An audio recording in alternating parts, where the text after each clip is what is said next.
I've been doing life coaching for a fair bit of time, and also I've been talking about Buddhism for a fair bit of time. And because of that, I have people asking me, "Hey, Billy, how do I actually learn more about Buddhism?"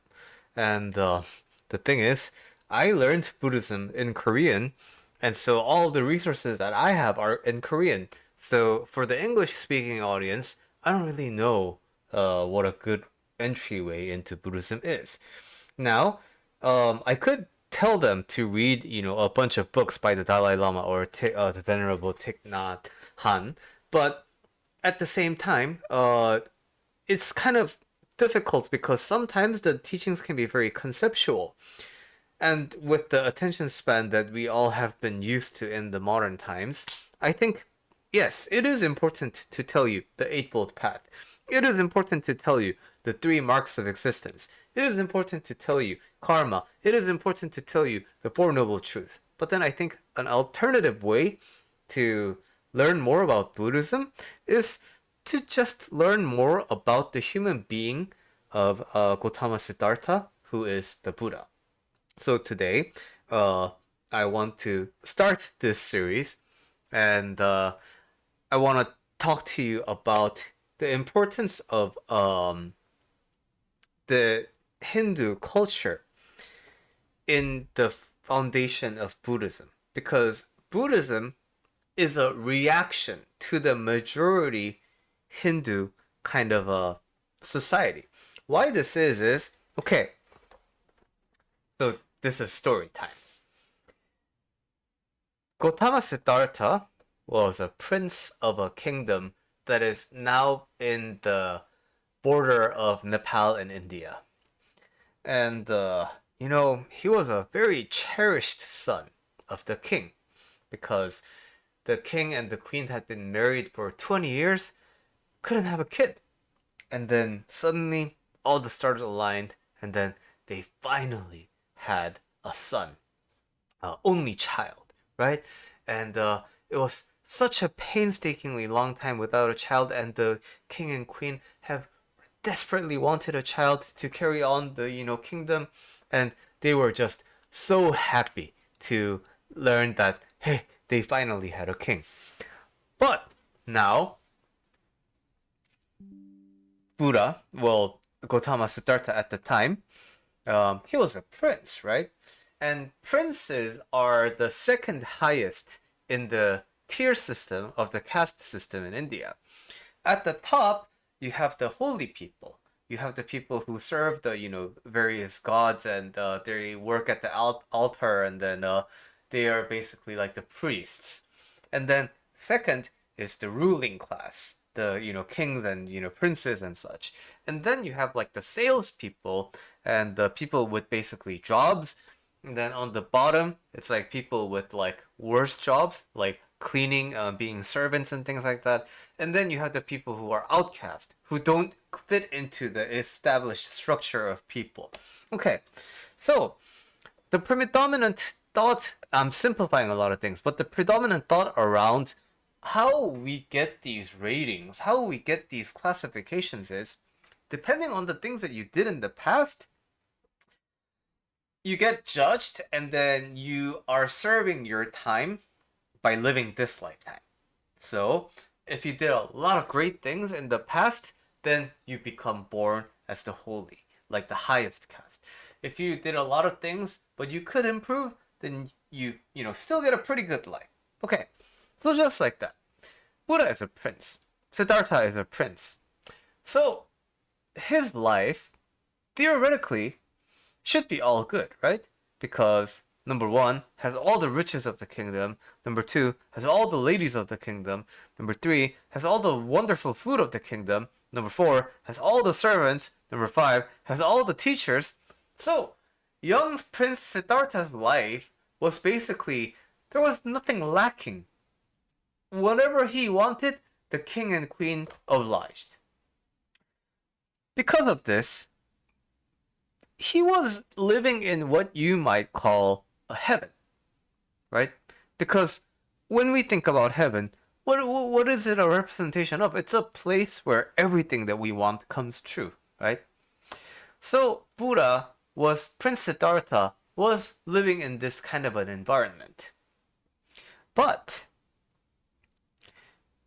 throughout his life in the castle, he would have questions about these feelings that he would sometimes get.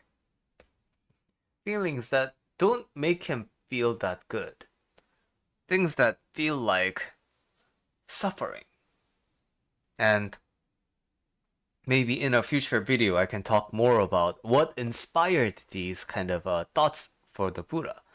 But basically, he started thinking,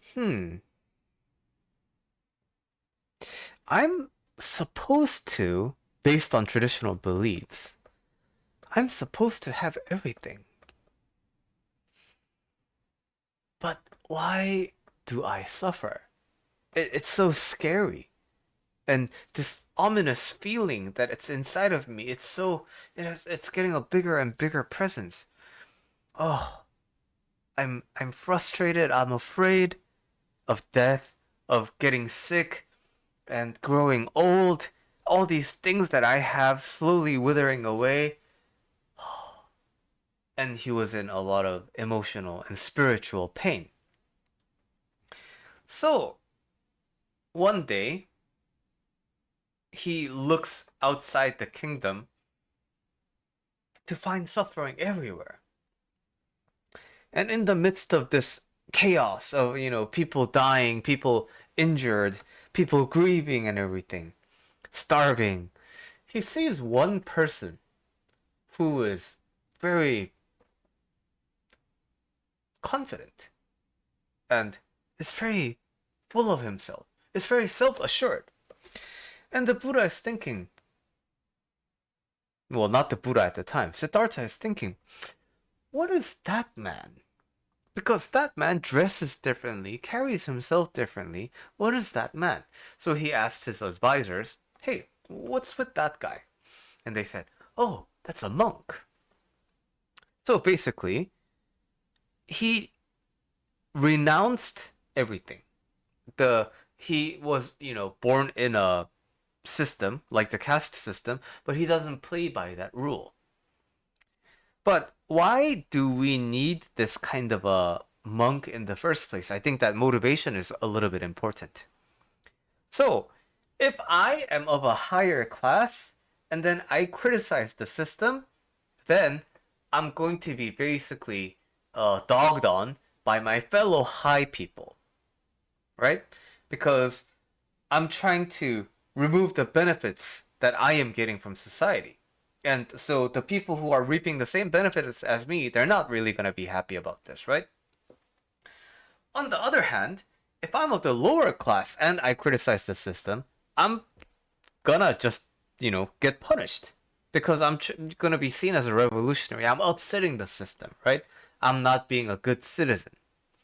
So, if I have something to say, if I have a new way of thinking, if I want to criticize the system, that means I need to not participate in the system. Because if I am of the party that I'm benefiting from, the other people in that same class are going to kill me. If I'm from the lower class and I raise these criticisms, then the higher class people will kill me. So basically, monks, if they're free to critique the world, they're free to provide like a new way of thinking, but it cannot coexist with the majority lifetime of a majority stream of thinking. So because of that, Siddhartha saw this and was like, that's a wonderful way to live, because this system no longer makes any sense to me, right? And so because of that, he started having this dream of like, oh, I wish I could be like that. I wish I could just renounce everything I know to be good. And man, wouldn't it be nice to be just so free like that, to search for answers instead of, doing this kingdom stuff, doing this politics stuff, doing this warfare stuff. For what? For all the things that are gonna change anyway? For all the things that are just gonna escape from me anyway? So he stopped seeing the point in participating in the system. And so this is why he decided to become a monk. And of course, his parents are not going to be really happy about that, right? So, came a very long period of him trying to convince that, hey, mom and dad, you gotta let me go. And the parents being like, no, no, how can you say that? No, no, no. And, but no matter how many times, the king has, declined Siddhartha's offer, he also could sense that the day that he's gonna leave home is coming up so kind of soon. So he made the last kind of a bargain with his own son, right? Son, if you're gonna leave, at least give me an heir. Can you please have a child? So Buddha had a wife, Siddhartha had a wife, but he wasn't that interested in having children. But he also, saw his dad's point, right? Although he wanted to leave home, although he wanted to become a monk, he also understood where his parents' perspectives were coming from. So because of that, he said, okay. And that was the birth of Prince Rahula.